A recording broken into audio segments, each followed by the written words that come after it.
تو امام شافعی کے ماننے والے جو ہمارے انڈونیشی بھائی ہیں نا، تو ان کے لیے تو ایک عجیب مسئلہ ہے.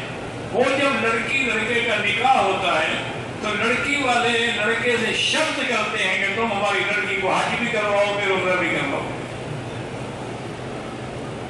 ان کی شرائط میں یہ شامل. اچھا، امام شافعی رحمۃ اللہ علیہ فرماتے ہیں اللہ توفیق دے تو وہ سال میں ایک دفعہ عمرہ کرے.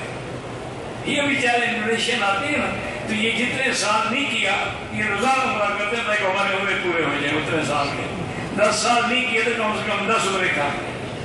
تو بہرحال اللہ ان کی محنتوں کو قبول فرمائے. اللہ تعالیٰ یہ تو توفیق ہے، اللہ جس کو ادا فرمائے.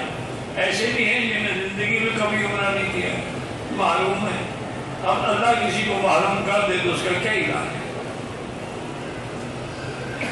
حضرت شیخ الحدیث نے لکھا ہے اپنی کتاب میں کہ ہم حضرت حاجی امداد اللہ مہاجر مکی ان کے بیعت تھے نا یہ لوگ، تو وہ ہمیں یہ فرماتے تھے کہ میں اس وقت حضرت تھانوی بھی تھے، حضرت بدری بھی تھے، حضرت شیخ الحدیث بھی تھے، یہ سارے بزرگ ہوتے، کبھی کبھی گنگوئی بھی ہوتے تھے رحمت اللہ علیہم. تو ان کا یہ ہمیں حکم تھا کہ فجر کی نماز پڑھ کے پیدل جاؤ مسجد عائشہ، گاڑی پہ نہیں. وہاں سے عمرے کی نیت کر کے آؤ، عمرہ کرو، عمرہ ختم کر کے پھر میرے ساتھ آ کے ناشتہ کرو. وہ کہتے ہیں ہماری جوانی تھی پر نماز پڑھتے ہوئے ہم دوڑ لگاتے تھے سیدھا تلیم، تو روزانہ عمرہ ہوتا. یہ توفیق کی باتیں ہیں. اب اس میں بحث نہیں کرنی چاہیے.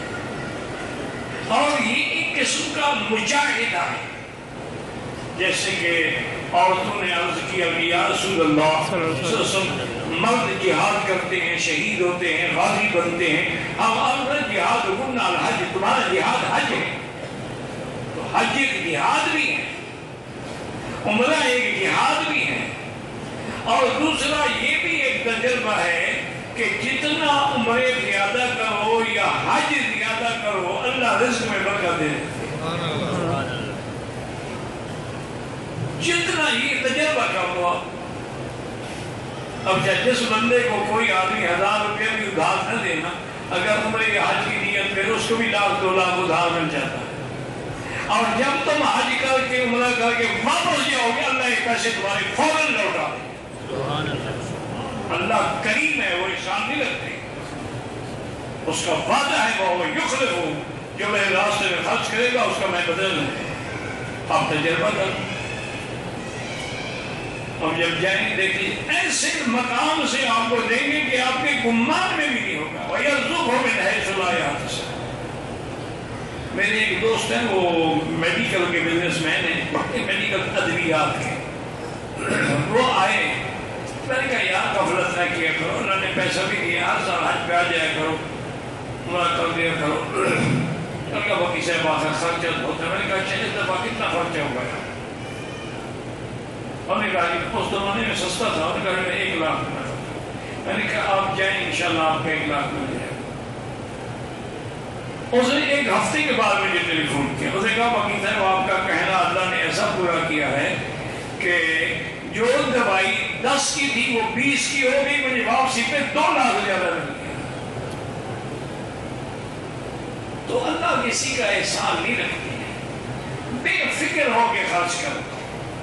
مکہ مدینے میں ماننے والے نہ بنو، دینے والے بنو. الید العلیٰ خیر من الید السفلیٰ. اوپر والا ہاتھ جو ہے وہ نیچے والے ہاتھ سے بہتر. کسی کو کھلاؤ، کسی کو پلاؤ، کسی کو حاجیوں کو دعوتیں کرو، ایک دوسرے کا احترام کرو، اور انشاءاللہ یہ جمع کرتے جاؤ کاغذ میں. جب واپس جاؤ گے فوراً مل جائے گا. ویڈیو کے نیچے سبسکرائب کے بٹن پہ کلک کریں، بیل کے آئیکن پہ کلک کیجئے تاکہ ہر نئی ویڈیو کی نوٹیفیکیشن آپ کو مل جائے.